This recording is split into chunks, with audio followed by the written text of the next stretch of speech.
Faites extrêmement attention sur la crypto-monnaie XRP Ripple. On a ici un rebond qui est en train de se mettre en place, mais faites attention. Pour le moment, ce n'est qu'un simple rebond. La dynamique reste baissière depuis le rejet qu'on a eu sur le haut du range avec la news de Donald Trump qui voulait faire une réserve stratégique de XRP. On voit que finalement, cette réserve stratégique n'arrivera pas, qu'il n'y aura pas d'achat d'XRP.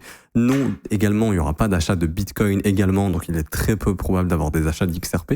Et donc, actuellement, tous les rebonds sont probablement des opportunités pour shorter le marché afin de le ramener plus bas, car ici, les prochains objectifs d'XRP, ce sera sous les 1,78$, puisqu'on est en train de perdre un niveau qui est extrêmement important, le niveau du premier arrêt. Et le premier arrêt, c'est un niveau qui est extrêmement important. Si on perd le premier arrêt, donc le niveau des 38,2% de retracement, très souvent, on a un retour dans la zone de rechargement, ce sera entre 1,50$ et 1$, et je pense personnellement qu'XRP ira chercher cette zone au cours des prochaines semaines, prochains mois. Et c'est une zone importante à observer. Encore une fois, ça ne fait pas de moi un ennemi d'XRP, je vous dis juste que je vois techniquement sur le marché et les choses les plus probables qui peuvent arriver. Tous les narratifs haussiers sont arrivés sur XRP.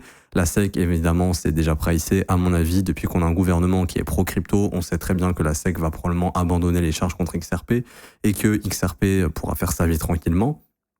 Mais encore une fois, les risques d'une récession augmentent de plus en plus, les marchés boursiers sont en train de chuter, et si les marchés boursiers chutent encore, on aura probablement une poursuite de la baisse d'XRP, donc faites très attention. Si tu veux qu'on suive tout ça ensemble, n'hésite pas à t'abonner, j'analyse XRP quasiment tous les jours.